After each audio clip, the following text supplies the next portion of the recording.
Eu tô aqui tentando pensar em que eu levaria pra Marte caso eu fosse pra lá. Oi pessoal, tudo bom? Eu sou a Maria e caso você ainda não tenha percebido depois dessa introdução um pouco diferente que eu fiz, eu vou falar de um novo filme que estreou há pouquíssimo tempo, mas que eu me empolguei muito depois que eu assisti e que eu tenho certeza que chegou aí pra firmar uma nova era da ficção científica no cinema, que a gente já pôde sentir um gostinho com Gravidade, com Interestelar. Um filme que eu tenho certeza que vai virar um clássico nos próximos anos e que vai incentivar muita coisa nova, muita coisa interessante a vir por aí. Tô falando de Perdido em Marte, o novo filme do Ridley Scott. Bom, Perdido em Marte é baseado num livro do Andy Weir, que desde o começo foi uma produção muito interessante, intermediática, assim. Ele começou a publicar os textos desse livro dele no blog dele, e aí os textos foram fazendo sucesso, e aos pouquinhos ele conseguiu juntar em um livro, colocar na Amazon e ver o que o público ia dizer sobre aquilo. O público adorou, o livro vendeu pra caramba, aí uma editora comprou esse livro, aí virou esse estouro que até despertou o interesse do Ridley Scott em fazer uma adaptação. Caso você não saiba, Ridley Scott foi o diretor que deu vida pro livro Blade Runner, do Philip K. Dick. Se você não conhece ou não está muito familiarizado com o trabalho do Philip K. Dick, eu fiz um vídeo resumindo um pouquinho a vida dele e falando sobre uma antologia de contos que serviram de inspiração para vários filmes que fizeram sucesso no cinema. Eu vou deixar o link do vídeo aqui. Com Blade Runner, o Ridley Scott virou o que ele virou hoje no cinema. Depois ele fez outros grandes sucessos como Alien e aquele filme meio polêmico que muita gente detestou e muita gente adorou, mas ele dirigiu Prometheus.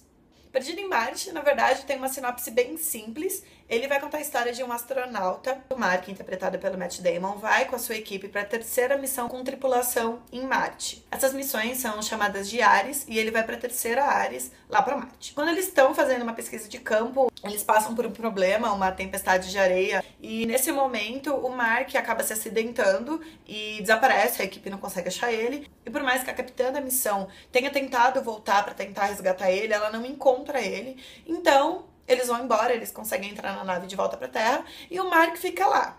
O que acontece é que durante o acidente o transmissor dele quebrou, então ninguém sabe se ele tá vivo, ninguém sabe onde ele tá, todo mundo acha que ele morreu. Porém, ele não morreu, ele está vivo. E a ideia do filme é justamente essa, assim. É um filme que une duas temáticas diferentes que a gente tá acostumado a ver no cinema. É um filme de resgate e é um filme de sobrevivência. O que é mais interessante nessa história é a forma que ele vai usar pra sobreviver. Ele basicamente usa a ciência pra sobreviver, que assim como ele é um astronauta, ele também é um botânico, então ele consegue soluções muito inteligentes e muito estimulantes pra gente que tá assistindo pra continuar interessada na vida dele, assim, sabe? Poderia ser um filme muito monótono, mas como é um problema atrás de um problema e uma solução atrás de uma solução, acaba sendo uma narrativa muito empolgante, muito instigante, assim. Ele vai usar a ciência pra sobreviver, porque ele sabe que essas missões Ares, as missões tripuladas a Marte, são feitas a cada 4 anos. Ele sabe que daqui 4 anos, provavelmente, uma outra missão vai chegar lá. Então, ele perde o contato total com a NASA. A única esperança dele é essa missão que vai chegar daqui 4 anos. Só que ele precisa sobreviver nesses 4 anos. Ele precisa dar um jeito de sobreviver nesse período, sendo que a comida que ele tem na nave é suficiente apenas por um período muito menor de tempo. Muita gente sabe que o solo lá em Marte não facilita a vida de ninguém. Então, não dá pra você plantar lá. Então, a radiação solar lá é muito mais intensa. Enfim, tem vários fatores que dificultam a plantação de qualquer coisa naquele lugar. A ciência utilizada nesse filme tem que ter um embasamento muito forte, porque senão ele perde completamente a graça. Afinal de contas, é essa a proposta do filme. Por isso mesmo, o DeGrasse Tyson foi um dos consultores da produção. E, inclusive, ele elogiou pra caramba o filme. A NASA também comprou a ideia e também patrocinou essa história. Se você tiver curiosidade, inclusive, no próprio site, eles colocaram 9 itens que são utilizados no filme que a NASA realmente utiliza e que realmente existe nas missões espaciais da NASA. No elenco, além do Matt Damon, que ele tá sensacional no filme, a gente também tem outros nomes muito incríveis, como a Jessica Chastain, que, aliás, também saiu com o Matt Damon de Interestelar e veio direto pra esse filme. Além deles, tem também a Kate Mara, o Jeff Daniels e o Sean Bean. Aliás, se você já assistiu o filme, você sabe que tem uma piada muito boa em uma cena que o Sean Bean aparece. E assim, quando eu vi aquilo, eu falei, gente, que filme sensacional. Além de todo esse embasamento científico que eu já falei, o Ridley Scott trabalhou umas coisas muito interessantes na própria cinematografia da história. As cenas abertas foram gravadas no Vale da Lua, na Jordânia, mas nem tudo que foi gravado do lado de fora foi realmente gravado nesse Vale da Lua. Muitas coisas foram gravadas em estúdio. Esse lugar foi recriado em estúdio, até para melhorar a fotografia, melhorar iluminação e tudo mais. Uma outra curiosidade interessantíssima sobre o filme é que a primeira cena que foi gravada foi realmente a primeira cena do filme. Então o elenco ainda não estava muito entrosado. E para despertar esse entrosamento, o Ridley Scott gravou a cena da tempestade de areia do acidente que tem logo no começo do filme. E dentro do estúdio, com todas as luzes apagadas e com vários ventiladores ligados e assim, uma dificuldade imensa para os atores e para a própria produção conseguir enxergar o que estava acontecendo, o Ridley Scott foi lá e gravou a cena. Esses pequenos detalhes que parecem coisas pequenas, né, na verdade foram coisas que me fizeram gostar muito do filme. Todo mundo tá falando por aí que é um filme super engraçado, e é um filme super engraçado. O personagem, né, o astronauta Mark, é muito engraçado e ele tem um senso cômico numa situação de perigo. E assim, eu nunca tinha visto em ficção científica um filme sério, com tanto embasamento, que ao mesmo tempo fosse engraçado do jeito que esse filme é. Eu não li o livro, eu não cheguei a ler o livro, infelizmente, eu tô doida pra ler, mas todo mundo fala que, assim, é bem parecido, tipo, o humor do personagem do livro é bem parecido com o que o Matt Damon fez no filme. Ainda bem que isso deu certo, porque apesar de ter o núcleo da NASA na Terra e a tripulação que tá voltando de Marte pra Terra, então são 3 núcleos, né, com personagens diferentes, e pra mudar e balancear um pouco a história, apesar de a gente ter esses outros 2 núcleos, a gente passa muito tempo com ele em Marte. Todos os filmes de ficção científica que eu via, eu sempre ficava me perguntando se aqueles personagens ali também tinham as mesmas referências de cultura pop e de outros filmes e livros de ficção. Para de buzinar! Outros filmes e livros de ficção científica. Eu sempre ficava me perguntando se esses personagens tinham as mesmas referências de cultura pop que a gente tem. E nesse filme, a gente vê referências sendo ditas pelos personagens o tempo inteiro. Então, é um filme que é demais pra quem é fã de cinema, pra quem é fã de ficção científica e pra quem é meio nerd, meio geek, assim. As coisas que os astronautas levam pra Marte se aproxima muito e é muito divertido. Aliás, a música é uma coisa muito interessante, porque a gente tá acostumado a ver grandes filmes de ficção científica com trilhas sonoras grandiosas. A música é sempre muito importante nesses filmes. Como foi no caso de 2001, que teve uma trilha sonora maravilhosa e uma das músicas mais clássicas que a gente conhece quando a gente fala de ficção científica é a música do 2001. Em Perdido em Marte a gente não tem muito isso, não tem uma grande trilha sonora instrumental que te leva pra narrativa. O que a gente tem é uma trilha sonora de música disco, né, dos anos 70, anos 80, que uma das personagens, né, a capitã da nave, adora.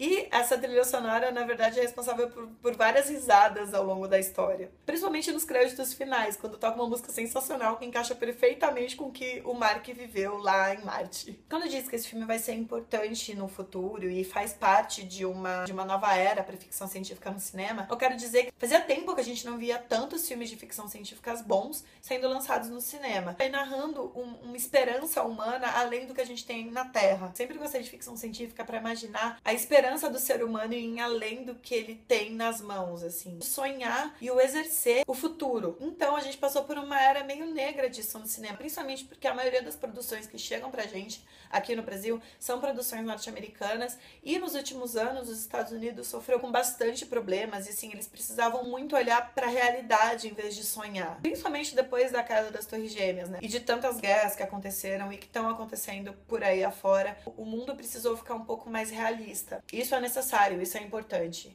O cinema nunca pode abrir mão desse realismo e dessa crítica social e desse caráter analítico para as coisas que acontecem na nossa sociedade. O cinema nunca pode abrir mão disso. Mas como esse foi o foco durante muito tempo, o cinema esqueceu um pouco, com razão, de olhar para as estrelas, assim, sabe? Tem uma frase muito interessante até no Interestelar, que apesar de narrar uma realidade diferente da que a gente vive hoje, o personagem interpretado pelo Matthew McConaughey fala: antes a gente costumava sonhar com o nosso lugar nas estrelas, e agora a gente fica procurando o nosso lugar na poeira, na terra. Bom, essa frase dele representa bastante o que foi a ficção científica no cinema, assim, nos últimos anos, e como ela tá se reinventando agora. A gente tá indo para as estrelas de novo, e eu tô muito empolgada com isso, assim, sabe? Isso me deixa muito feliz. A proposta de gravidade era um estudo muito mais do renascimento humano e da nossa descoberta como ser humano no isolamento total que era o espaço. A proposta era muito mais ver como a Sandra Bullock estava renascendo como pessoa numa situação extrema como a que ela viveu.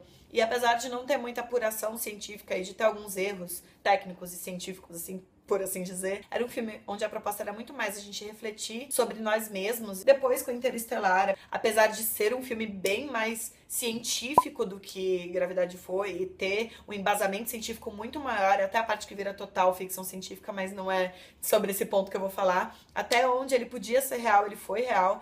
E a proposta dele, na verdade, era muito mais nos enxergar como sociedade, enxergar esse nosso papel de exploradores, que é o que nós somos exploradores. E a gente tinha perdido isso e em Interestelar a gente encontrou isso de volta. Já com Perdido em Marte, a gente vai pra ficção científica hard, assim, porque é um filme muito verídico, como eu disse, é um filme extremamente fácil de você entender, porque ele é um filme didático, não tão didático quanto o Interestelar, mas ele é um filme didático que vai te explicar mesmo como a ciência pode salvar sua vida. São 3 propostas diferentes, mas são 3 filmes que eu tenho certeza que foram o pontapé inicial para uma nova era da ficção científica que eu tô muito ansiosa pra descobrir. Se você já viu o filme e ficou com aquele gostinho de quero mais, ou se você ainda não assistiu o filme, eu sugiro que você entre no YouTube no canal Ares, né, Ares Live, que é um canal criado pelo marketing do filme pra meio que te preparar pro filme e também pra servir como um complemento pro filme, onde vão ter vários vídeos dos astronautas dentro da nave e na missão e brincando e conversando, enfim, algo muito parecido com o que aconteceu,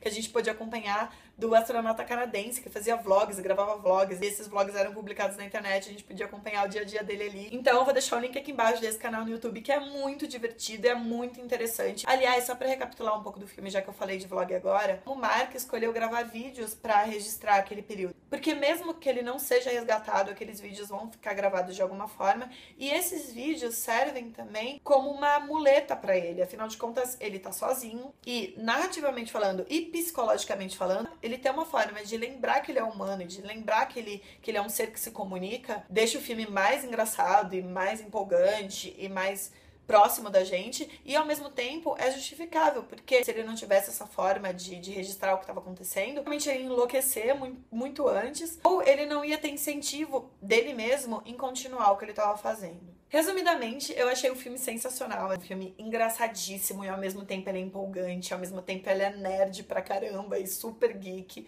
e ao mesmo tempo ele é inteligente ao extremo, e é um filme pra todo mundo, assim. Mas eu acho que diferente de Interestelar, que é um filme extremamente emocionante, tocante, e um filme que eu chorei e choro toda vez que eu assisto, Perdido em Marte é um filme emocionante, empolgante, você vai dar muita risada, você vai se divertir, você vai aprender muito. E eu acho que se você não gosta de ficção científica, ou se você não é muito familiarizado com esse gênero, você vai se apaixonar por ficção científica depois desse filme. Eu tenho, assim, certeza, porque é um filme apaixonante mesmo. Bom, é isso. Obrigada por ter assistido o vídeo até aqui. Se você gostou, dá o like, por favor. E me conta nos comentários o que você levaria pra uma missão em Marte. Eu ainda tô tentando pensar nas coisas que eu levaria pra lá, né? Pra me distrair nesses 16 meses. Compartilha o vídeo com seus amigos. E se você ainda não é inscrito no canal, se inscreve, por favor, pra não perder nenhum vídeo novo por aqui, tá bom? E também curte a página do blog no Facebook. Eu vou deixar um post aqui embaixo muito mais detalhado sobre esse assunto. Então, se você se interessar, clica aqui no link do blog aqui embaixo. E curte o blog no Facebook, pra não perder nenhuma notificação também, tá bom? Bom, obrigada de novo. Um beijo grande. Tchau!